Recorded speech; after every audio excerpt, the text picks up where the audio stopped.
Corona काल में मंदिर में जाने वाले पुजारी हमारे यहाँ जो हैं हिंदू भाई हमारे, तो पाबंदी, दरवाजे बंद, मस्जिद में आप नमाज नहीं पढ़ सकते, गुरुद्वारे में मत्था नहीं टेक सकते, पर शराब आप खरीद के पी सकते हैं। वहाँ पे कौन सी लाइन लगी हुई थी? क्या वहाँ सोशल डिस्टेंस का पालन होता था? पहले हम लोगों को किसान नहीं माना इस सरकार ने, नहीं माना ना, उसके बाद किसान भी मान लिया, फिर आंदोलन जीवी का नाम मिला हमको। सदन में राष्ट्रपति के अभिभाषण के बाद में मोदी जी ने ये कहा कि किसानों का आंदोलन पवित्र है। ये आप लोगों को पता लगा या नहीं लगा? तो कुछ ना कुछ देर आए दुरुस्त आए। लेकिन वो यही राज्यसभा में ये भी कहते हैं ना कि कानून लागू करने का बिल्कुल सही समय है, तो यानी इस आंदोलन को नजरअंदाज कर रहे हैं। मेरे जुनून का नतीजा जरूर निकलेगा, इसी स्याह समंदर से नूर निकलेगा। ये शेर किसानों के उस जज्बे को दर्शाता है जिस तरह से किसान यहाँ 2 महीने से अधिक समय से यहाँ बैठे हुए हैं। गाजीपुर बॉर्डर, सिंघू बॉर्डर और टिकरी बॉर्डर पर किसानों का जमावड़ा लगा हुआ है, आंदोलन कर रहे हैं 3 काले कानूनों के विरोध में। इसमें आज हम आपको दिखाते हैं कि किस तरह से यहाँ किसान अब अपनी तैयारी और पुख्ता कर रहे हैं, क्योंकि पहले जब यहाँ किसान आए थे तो उनकी ये मांग थी कि ये 3 काले कानूनों की वापसी के बाद ही उनकी घर वापसी होगी। लेकिन जब सरकार का अड़ियल रवैया उनके सामने आया और उनकी तमाम कोशिशें एक के बाद एक विफल होती रही, तब उन्होंने ये पुख्ता तैयारी करने की जो है वो सोच ली है। और आपको हम दिखा दें कि गर्मियों की तैयारी जो है यहाँ कर ली गई है। यहाँ पर इस तरह के टाट लाए गए हैं ताकि गर्मी से बचा जा सके। जो भी टेंट यहाँ पर लगाए गए हैं उनके ऊपर ये टाट बिछाए जाएंगे, क्योंकि आपको पता है दिल्ली में भीषण गर्मी होती है और ऐसे में लोगों को गर्मी से बचने के लिए पूरे इंतजामात कर दिए गए हैं। तो आइए लोगों से बात करते हैं और जानते हैं कि आखिर आने वाले मौसम की उनकी क्या तैयारी। आइए सरदार जी से जानते हैं कि ये किस लिए मंगवाया है आप लोगों ने? ये हम लोगों ने मंगवाया है, जो हमारे टेंट लगे हुए हैं उनमें गर्मी आ रही है, तो उनके नीचे इनको लगाया जाएगा जिससे कि गर्मी के प्रकोप से हम लोग बच सकें, इसलिए आया। ये लगभग कितनी क्वांटिटी आई है अभी? ये क्वांटिटी है तो शुरुआत है अभी। अच्छा। हम इसको अगर करें तो जो भी है ये तो कोई एक कितने हमारे टेंट हैं, कितना लगेगा, जैसे जैसे ख़त्म होंगे फिर आ जाएंगे ये। अच्छा, तो ये कौन आप लोग को दे रहा है? कहाँ से आ रहे हैं ये सब गांव से लोग अपना जो है ज़रूरत के हिसाब से खुद ब खुद दे जाते हैं। हमसे जैसे पूछते हैं, यहाँ पर जानकारियाँ लेते हैं, हमारा जो वॉलंटियर हैं, स्टोर वाले जो भी हैं हमारे, कि आप बताइए हमें आपको किस चीज़ की ज़रूरत है, जो हम लोगों की रिक्वायरमेंट हम बताते हैं वो लोग पहुँचा देते हैं। यहाँ राकेश टिकैत ने भी ये कहा था कि यहाँ अगर ये जो काले कानून है उनकी वापसी नहीं होती है तो यहाँ पर बोरिंग भी कर दिए जाएंगे, एसी भी लग जाएगी। और जैसा कि आप बता रहे थे कि नेचुरल एसी है, क्या कह रहे थे? ये नेचुरल एसी है। ये एक्चुअली क्या है ना, जैसे हमारे जो टेंट लगे हुए थे, ये गोदी मीडिया है जो वो प्रचारित करता है कि जैसे हम उनको रिपेयर कर रहे हैं, तो वो रिपेयर कर रहे हैं उनको, तो वो दिखा देते हैं आके कि ये देखिए जी यहाँ से किसान लोग जा रहे हैं। पर ये जो हमारा सोशल मीडिया, हमारे जो ये आंदोलन चल रहा है उसका हमारा मजबूत स्तंभ है, वो असलियत वो दिखाता है। तो वो जैसे हम टेंट रिपेयर करते हैं तो वो कह देते हैं देखो ये खोल के जा रहे हैं, तो वो ये नहीं समझते हैं कि हम क्या कर रहे हैं। एक्चुअली जाड़ों में हमारा आंदोलन शुरू हुआ था, उनकी हाइट कम थी, तो अब हम उनको रिपेयर करके हाइट उनकी ऊंची करके पंखों के लिए और ये जो चीज़ें हैं इसके लिए उनको सेव कर रहे हैं। तो ये टेंट्स में पंखे लग पाएंगे क्या? मैं आपको दिखाता हूँ, पंखे क्यों नहीं लगेंगे, लग रहे हैं, पंखे लग रहे हैं। आप देखना चाहें यहाँ पे तो पानी के लिए जो है वो आ गए हैं, जो आरओ होते हैं, जो आरओ बहुत बड़े बड़े आ गए हैं। सिर्फ यहाँ पर वो पानी की कमी की वजह से, पहले हम लोग शुरू में आए थे तो हमारा इस लाइट से काम चल रहा था, तो धीरे धीरे जैसे जनसंख्या बढ़ी तो पहले महिलाएं चपाती पका रही थी, प्रसादे, उसके बाद ज़रूरत पड़ी तो हम लोग छोटे जनरेटर लेके आए, तो ऑटोमेटिक मशीनें आ गई रोटी बनाने वाली। उसके बाद और ज़रूरत पड़ी तो हमने ट्रैक्टर वाला जनरेटर ले आए, क्योंकि हम किसान हैं ना, हम लोग इन चीज़ों का एक्सपेरिमेंट कर रखे हैं हम सब लोगों ने। तो टिकैत साहब तो उस दिन कह रहे थे, बोले वो विभाग कह रहा है कि आप बिजली चोरी कर रहे हैं। बोले हम चोरी कर रहे हैं तो हमें कनेक्शन दीजिए आप, हम कमर्शियल कनेक्शन लेंगे, अगर आप नहीं देंगे तो हम जनरेटर मंगवाएंगे।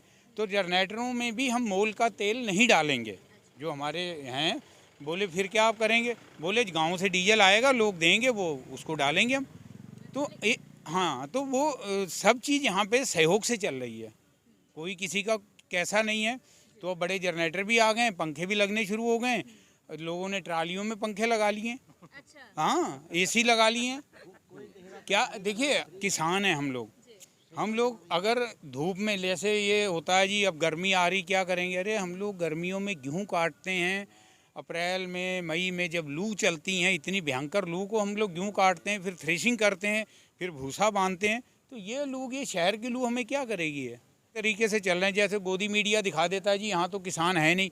वो आते कब हैं, सुबह सुबह, जब हम लोग अपनी दैनिक क्रिया में लगे होते हैं, कोई नहा रहा है, कोई लैटरिन को गया हुआ है, मतलब जो भी है, तो उस समय दिखा देते हैं कि देखो रोड खाली है।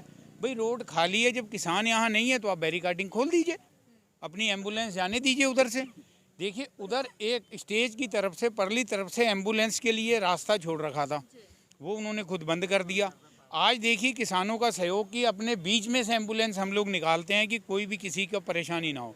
अब सर्दी निकल चुकी है, आप लोग सर्दियों में भी यहाँ पर बैठे रहे, अब गर्मी आने वाली है, गर्मियों की भी पूरी तैयारी हमें नज़र आ रही है, लेकिन सरकार जो है वो हिलती नज़र नहीं आ रही है। सरकार कह रही है कि हम काले कानून लागू करेंगे, क्या कहें? देखिए जैसे आप लोग धन्यवाद करते हैं आपके सोशल मीडिया का, हम कि सरकार हिलती आप लोगों को नज़र नहीं आ रही है। मतलब आप कह रहे हैं सरकार नहीं हिल रही है, पंजाब में तो उन्हें इलेक्शन लड़ने के लिए कैंडिडेट नहीं मिल रहे थे, आप कह रहे हैं सरकार नहीं हिल रही है। वहाँ उनका फट्टा गोल हो गया ना, तो सरकार उससे नहीं हिलेगी क्या।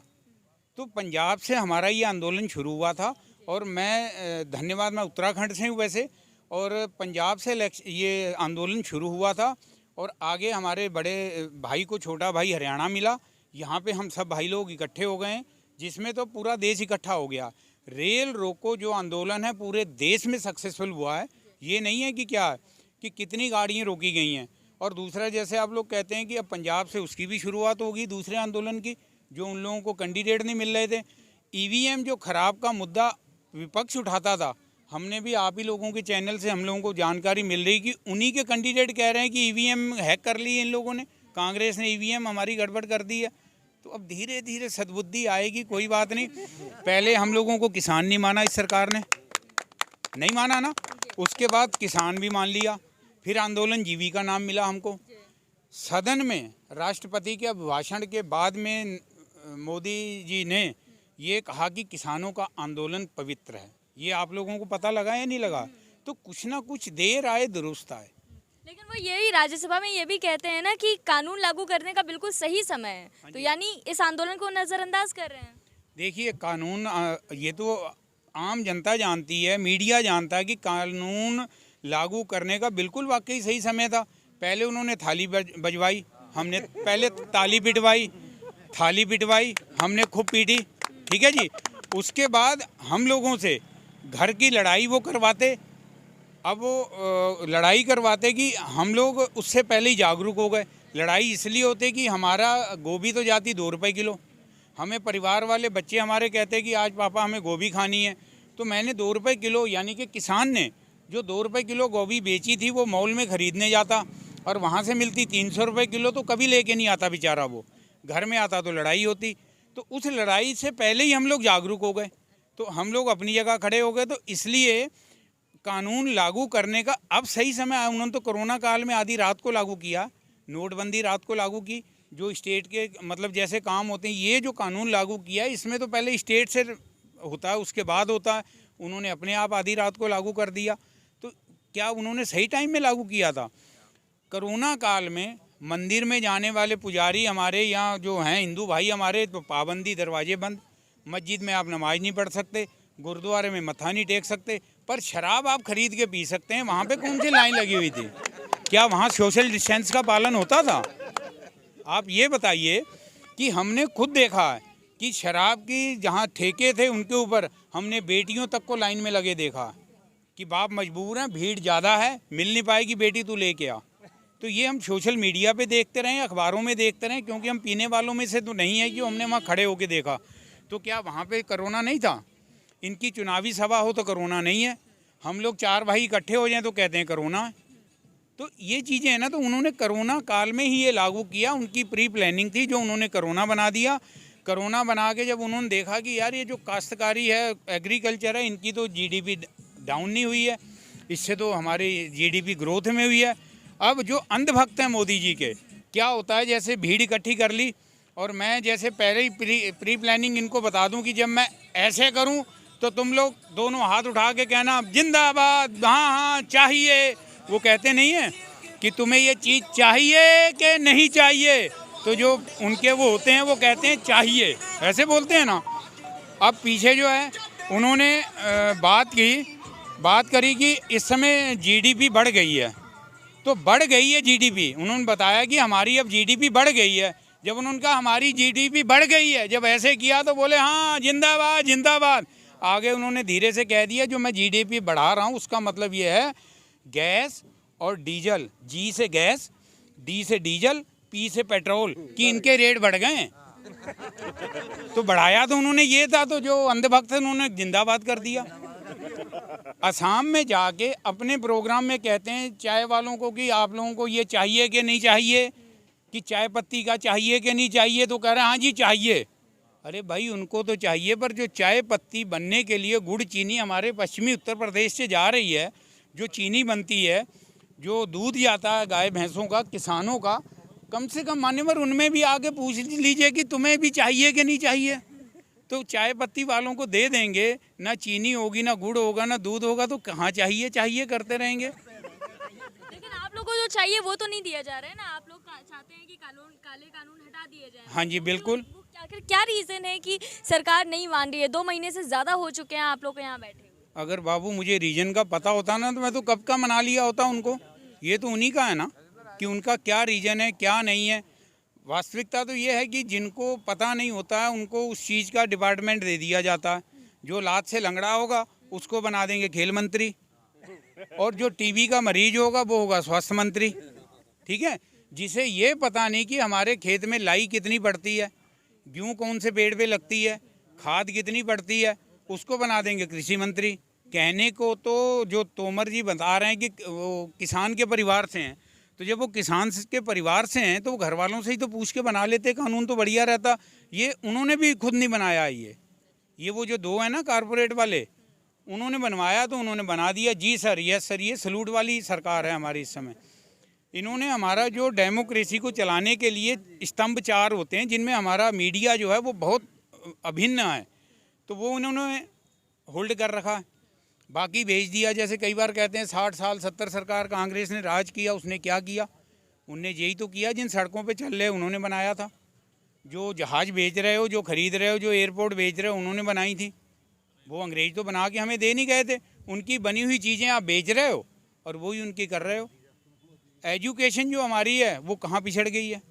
तो ये चीज़ें आपका सवाल था कि वो मान क्यों नहीं रहे हैं। अगर मुझे जिस दिन पता लग जाए ना क्यों नहीं मान रहे हैं, मैं बस वो उसी दिन पकड़ लूँगा। हमारे देश में 3 चीज़ें हैं, एक जुगाड़, एक स्टे और एक क्वेश्चन मार्क।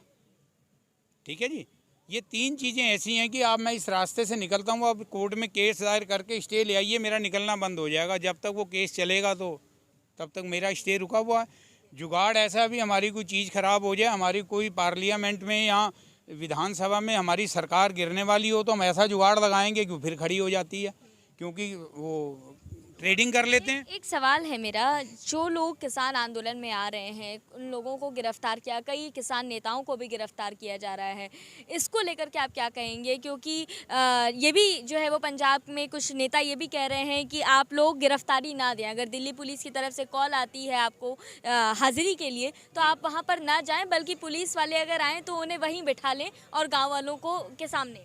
देखिए, ये तो हम लोगों ने अपने अपने गांव में हम लोगों ने जागरूक कर रहे हैं लोगों को। अच्छा।